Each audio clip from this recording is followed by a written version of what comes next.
Bagi saya ini Rocky Gerung sudah sangat kebablasan. Dia mengatakan Presiden ke-8 itu bajingan tolol. Prabowo Subianto itu bajingan tolol. Anda jangan samakan karakter Pak Jokowi dengan karakter Pak Prabowo, Bang Rocky. Ini sekaligus bagi saya menguji untuk nanti ke depan, ya, Prabowo Subianto akankah tegas kepada orang-orang seperti ini. Apalagi di forum pendidikan ngomongnya, di forum pendidikan, di hadapannya ada mahasiswa, dia ngomong kasar seperti itu, jelas tidak memberikan pendidikan moral yang baik. Ya, bagaimana generasi ke depan bila dicekoki oleh orang-orang seperti Rocky Gerung? Berbahaya itu. Coba kita akan lihat sama-sama kekurang ajaran Rocky Gerung yang bagi saya mesti ditindak, jangan sampai dibiarkan.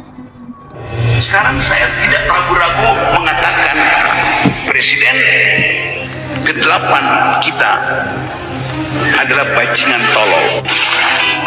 Anda bayangkan psikologi kita kalau nanti itu ada Prabowo, di situ ada Putra Wakanda.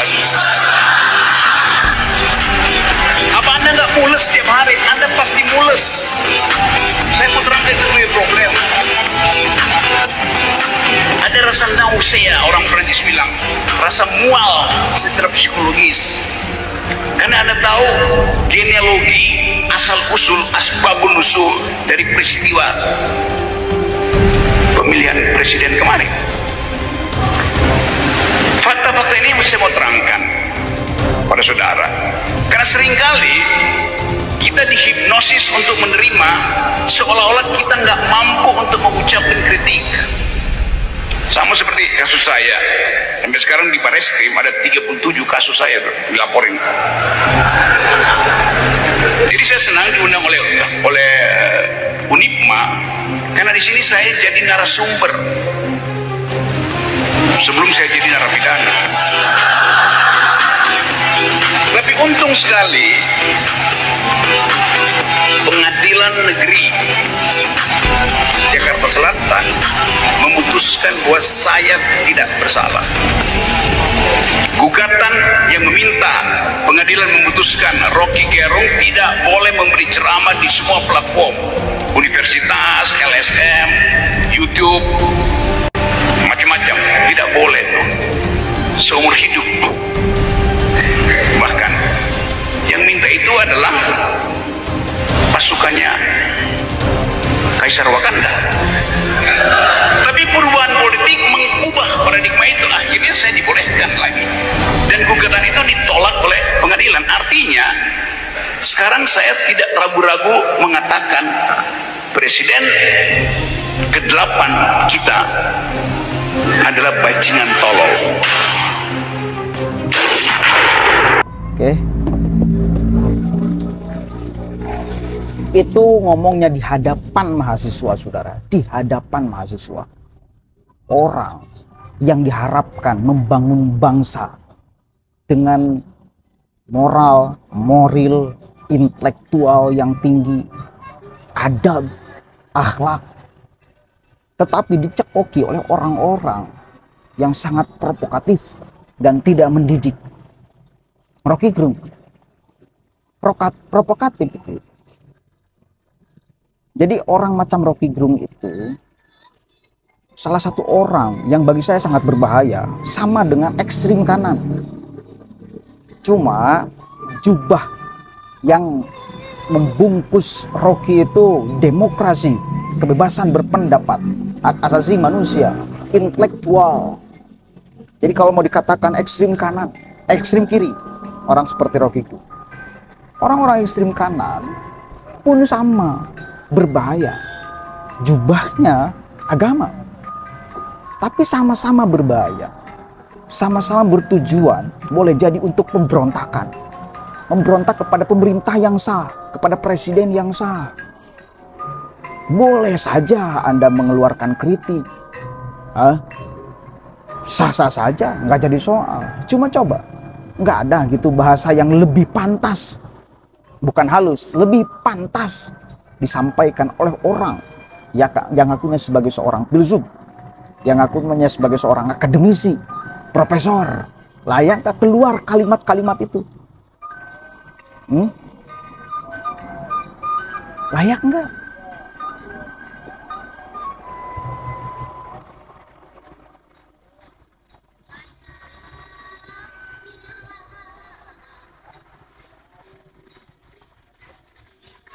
Bagi saya sangat tidak layak sekali. Coba aja Anda sebagai orang tua yang anaknya dikuliahkan di tempat Rocky Gerung ngomong, ridho gak kalian? Anak kalian dicekoki dengan kalimat-kalimat seperti itu, dengan dalil kebebasan berpendapat. Kurang ajar tolol, bajingan tolol. Jadi di sini yang bajingan itu justru Rocky Gerung dengan argumen-argumennya. Kritikan ya sampaikan aja kritikan tanpa harus mengeluarkan caci maki. Itu ujaran kebencian ujung-ujungnya, bukan kritik yang sehat. Itu menghadirkan emosi, bukan mempertajam analisis. Enggak, analisis itu enggak dipertajam dengan kalimat-kalimat seperti itu. Nggak membuat analisis mahasiswa menjadi tajam. Nggak. Yang terjadi adalah menyulut emosi, menyulut amarah, kekecewaan, dan lain sebagainya. Kalau kekecewaannya silakan kecewa. Cuma kalau akademisi memancing emosi orang, itu harusnya bukan kerjaannya. Ya, bukan kerjaannya, mempertajam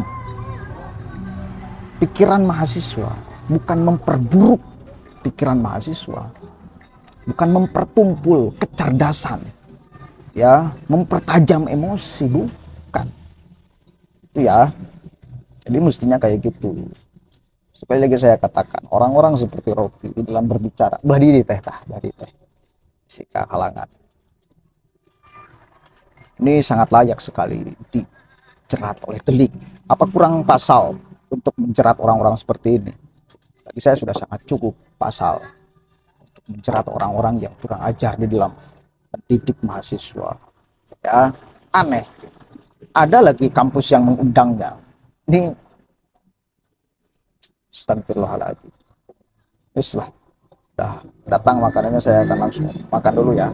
Assalamualaikum warahmatullahi wabarakatuh. Sekarang saya tidak ragu-ragu mengatakan Presiden ke-8 kita adalah bajingan tolol. Anda bayangkan psikologi kita. Kalau nanti itu ada Prabowo, di situ ada Putra Wakanda.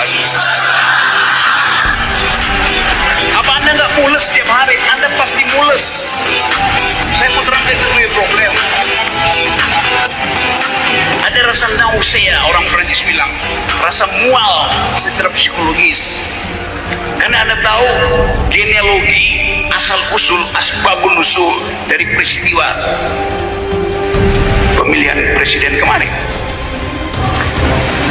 Fakta-fakta ini saya mau terangkan pada saudara. Karena seringkali kita dihipnosis untuk menerima seolah-olah kita nggak mampu untuk mengucapkan kritik. Sama seperti kasus saya, sampai sekarang di Bareskrim ada 37 kasus saya tuh dilaporin. Jadi saya senang diundang oleh Unipma, karena di sini saya jadi narasumber sebelum saya jadi narapidana. Tapi untung sekali Pengadilan Negeri Jakarta Selatan memutuskan bahwa saya tidak bersalah. Gugatan yang meminta pengadilan memutuskan Rocky Gerung tidak boleh memberi ceramah di semua platform, universitas, LSM, YouTube, macam-macam, tidak boleh tuh. Seumur hidup tuh. Bahkan yang minta itu adalah pasukannya Kaisar Wakanda. Tapi perubahan politik mengubah paradigma itu. Akhirnya saya